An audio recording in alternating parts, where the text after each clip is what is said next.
शेतकऱ्यांसाठी संपूर्ण कर्जमाफी तसेच दिव्यांगांसाठी 6,000 रुपये मानधनसह अन्य 17 मागण्या घेऊन मागील 6 दिवसांपासून उपोषणावर असलेल्या बच्चू कडू यांच्याकडून उपोषण मागे घेण्यात आलेलं आहे।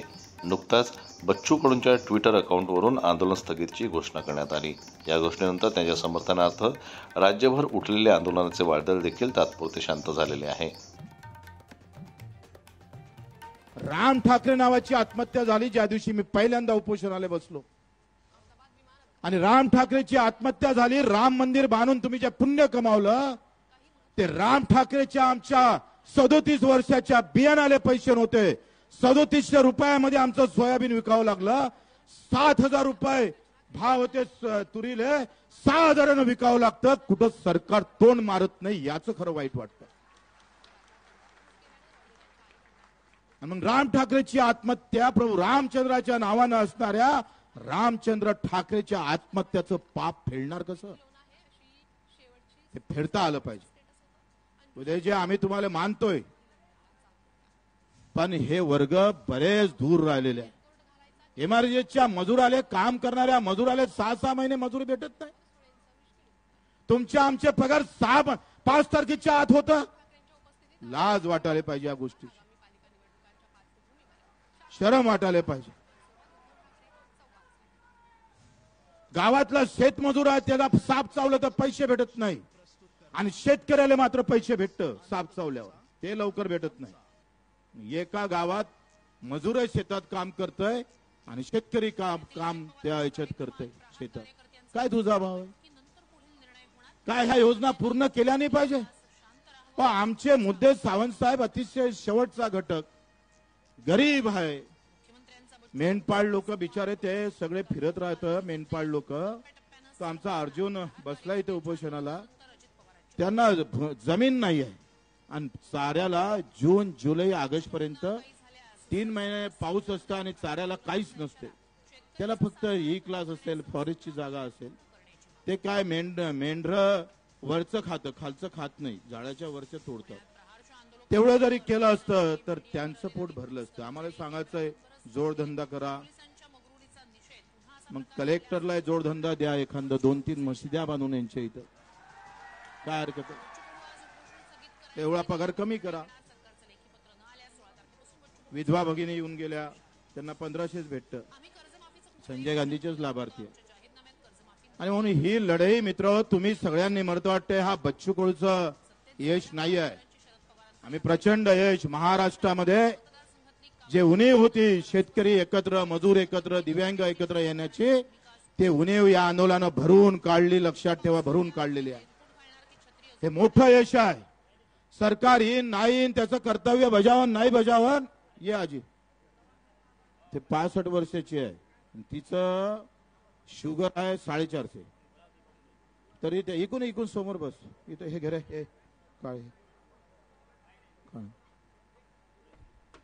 हे काही आमच्या ओळखीची नाही, जातीची नाही, धर्माची नाही, पंथाची नाही।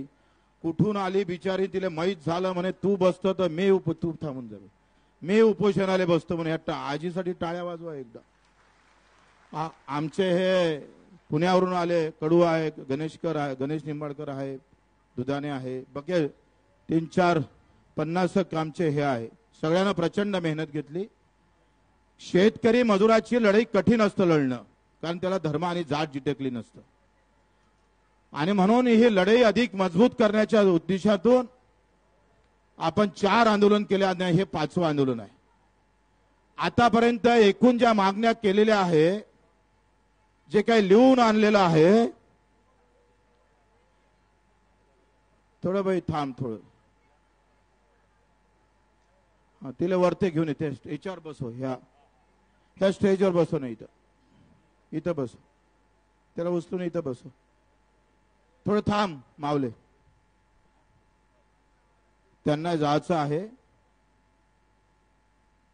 कर्जमाफी थांबवली होती, कोणी बोलत नव्हतं। अजितदादाचं मला बयान माहित आहे, ते म्हणत होते मला कुठं माहित आहे देवेंद्र फडणवीस साहेबांना कर्जमाफीची घोषणा केली म्हणून।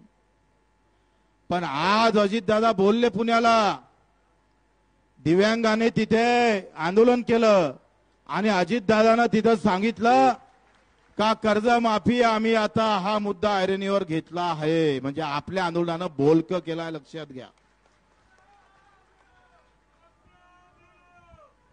देवेंद्रजी या कर्जमाफीवर कधीच बोलत नव्हते, ते पण आता बोलले. आमचं म्हणणं तेच होतं का देवेंद्रजी तुम्ही जे मौन पाळलं आहे ते मौन सोडा आणि कर्जमाफीबद्दल एक डाव तरी बोला, बोलले ते.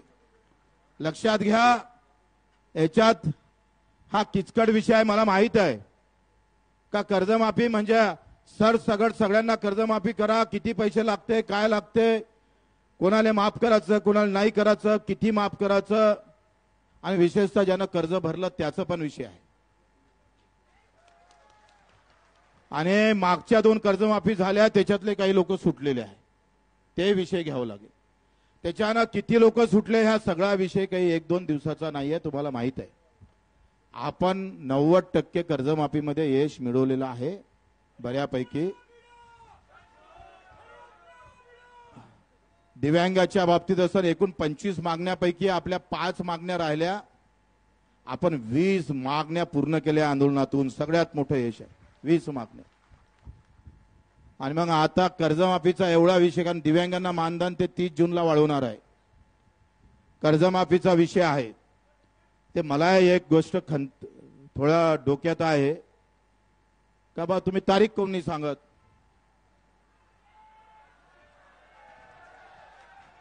सरकार जरी तारीख सांगत नसेल तरी 2 ऑक्टोबर पर्यंत सरकारनं तारीख सांगाव, नाहीतर 2 ऑक्टोबर मध्ये आम्ही मंत्रालयात घुसून बच्चू कडू आता जेवण खाऊन तयार झाला का मंत्रालयात घुसल्याशिवाय राहणार नाही. भगतसिंग 2 ऑक्टोबरला गांधी जयंतीला भगतसिंगगिरी करू. तुम्ही तयार आहे सगळे? वैसा भी मरना ही पड़ता है तो फिर आंदोलन करके मरेंगे साले को. तयार आहे? आपण आंदोलन मागे घेत नाही, फक्त पुढे ढकलतोय. कारण येणारा पाऊस आमच्या डोक्यावर आहे. माझ्या शेतकऱ्याची पेरणी आहे, ही पेरणी हुकली म्हणजे 1 वर्ष हुकणार आहे, आयुष्यात मोठी अडचण येणार आहे. आणि कधी पाऊस पडन, कधी पेरणीवर जावं लागेल आणि कधी आंदोलनाचा शांत होईल सांगता येत नाही. सगळ्यांनी पाठिंबा दिला, त्यांचे आभार मानतो. सगळ्या जाती धर्मातले लोक इथं आले आणि आपण येत्या काळामध्ये प्रत्येक गावात, तुम्ही कोणत्याही पार्टीत राहा, सर्व पक्षीय, सर्व जातीय, सर्व धर्मीय शेतकरी, शेतमजूर, दिव्यांग समिती स्थापन करणार. मतदान असताना कोणाला मारा, आंदोलन असताना आमच्याकडे या, याची तयारी आपण 5 सगळ्या करावं लागेल. जुनं कर्ज नवीन करणे म्हणजे जुन्या पुनर्गठन करता येतं, पण पुनर्गठनचं व्याजाच्या बाबतीत आपल्याला बोलावं लागेल. मुंबईला जेव्हा मीटिंग येईल, कारण याच्यात एक चांगलं लिहिलं गेलं का जी सक्तीची वसुली आहे ते थांबली पाहिजे. कालच बेलखेडेनं, मला कोण आहे तो माणूस शेतकरी, काय नाव आहे, बेलखेडे आर्वीतला 1 वाजता आत्महत्या केली. त्याच्या घरी बँकेवाले या पेरणीच्या टाइम मध्ये इतके वेळा गेले आणि याच्यानंतर शेतकऱ्याला सांगतोय गावात बोर्ड लावा, कोणी जर सक्तीची वसुली केली तर गावातल्या झाडाला बांधून ठेवल्याशिवाय राहणार नाही. आत्महत्या करायची गरज नाही आहे. वसूल करायचे असेल तर अदानी अंबानी करा साले हो, आमचे वसूल करांतर ठोकल्याशिवाय आम्ही राहणार नाही. प्रत्येक गावात बोर्ड लावू आपण. म्हणून कर्ज अंगावर आहे म्हणून मरायचं नाही. जो येईन अंगावर आणि आमचं मरण जर जवळ करत असाल तर फक्त मला सांगा, मी त्याचा हिशोब घेतल्याशिवाय राहीन नाही. आणि म्हणून येत्या 8 दिवसाच्या आत वसुलीची अट रद्द करणे, सक्तीची वसुली थांबवणे आणि जे थकीत कर्जदार आहे त्याला नवीन कर्ज देण्याची व्यवस्था करणे, या 2 गोष्टी 8 दिवसाच्या आत झाल्या पाहिजे. कमलताई गवई आल्या, त्यांना येऊ नये इकडे, त्यांना घेऊन.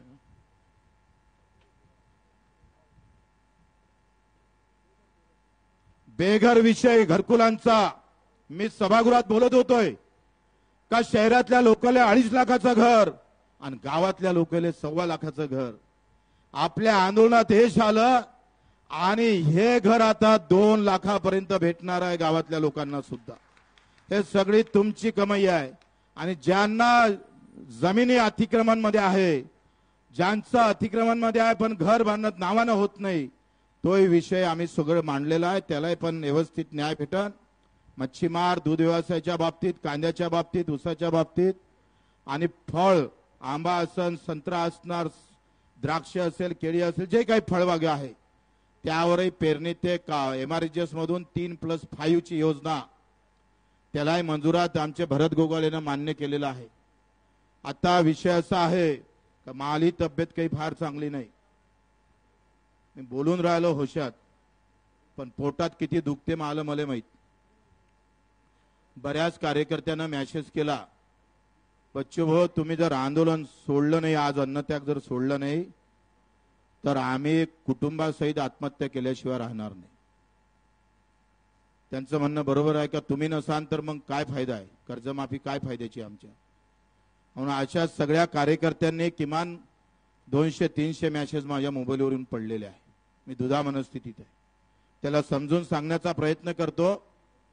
काल एक जण टाकीवर चढला आणि तो म्हणे अन्नत्याग कर, तुम्ही सोडा नाही तर आम्ही खाली उडी टाकतोय. 2 गोष्टी आहे. येणारा पाऊस कधी सांगता येत नाही. त्याच्यानं कारण पाऊस नसता सावंत साहेब, हे पावसाळ्याचं वातावरण नसतं तर आम्ही तुमचं मानलंच नसतं. पण येणाऱ्या पेरणीचे दिवस आणि कार्यकर्त्याची एकंदरीत मंदारणी पाहून आपण हे आंदोलन आजचं 2 ऑक्टोबरला तुम्ही यायला तयार आहे नक्की का? हात वरते करा. अरे तयार आहे का? बगर पैशात यावं लागन.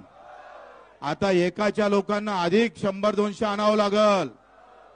आपण याला चकवा देऊ छत्रपती शिवाजी महाराजासारखा. सांगू नागपूरले जाऊ मुंबईले, बरोबर आहे ना. येले एकदा आपण तसा गनिमा गावा जो छत्रपतीनं खेळला होता तो या सरकारच्या विरोधात 2 ऑक्टोबर तुमने तारीख नहीं दी तो चली रही. ठीक है, मुख्यमंत्री तारीख देने को तयार नहीं है अभी, पण आम्ही 2 ऑक्टोबर तारीख सांगितली आहे. ते पर्यंत माफ करावंच लागेल, नाहीतर आम्ही तुम्हाला सोडणार नाही. बरोबर आहे? सगळ्याची तयारी आहे? सगळे तयार आहे ना?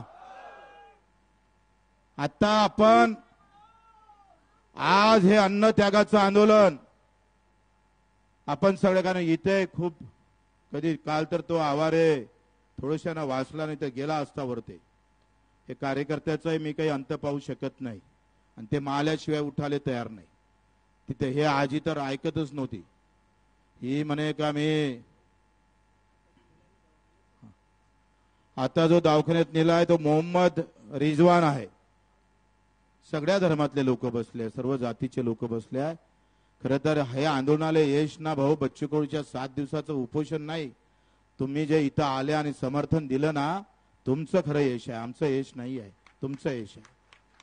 तुम्ही एवढी गर्दी केली नसती, स्वतःच्या पैशानं आले, शिदोरी घेऊन आले, जेवाची व्यवस्था नाही, काही नाही.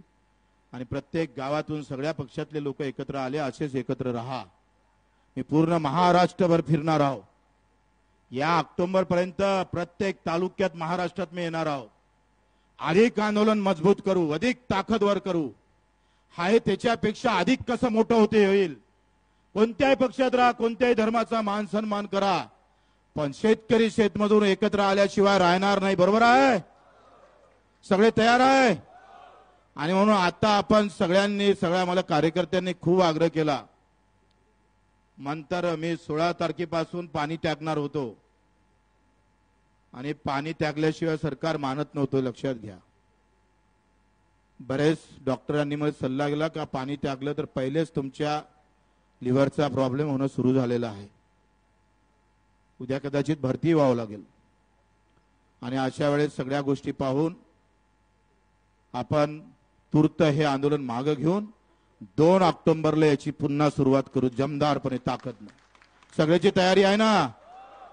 कोणाची नाही आहे का? सगळे तयार आहे का? हात वरती करा. धन्यवाद. जय हिंद, जय महाराष्ट्र. फक्त आता नाव काय आजी तुझं? तुझे नाव सुमन आणि हे तुमचं नाव सुमन आणि बापूच्या हातून मी पाणी घेतो, उदय सावंत साहेबांच्या हातून, म्हणजे त्यांच्या उपस्थितीत. हे दोन एक अपंग आणि एक विधवा महिला आमची शेतकऱ्याची माय वय आहे. आणि मलेत पाच तू हा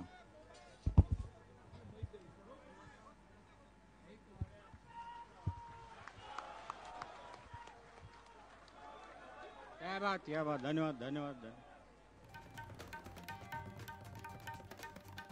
शासनाच्या लेखी आश्वासनानंतर उपोषणाला स्थगिती देण्यात आली. मात्र हे आंदोलन सध्या थांबवण्यात आले असून हा लढा अद्याप संपलेला नाही.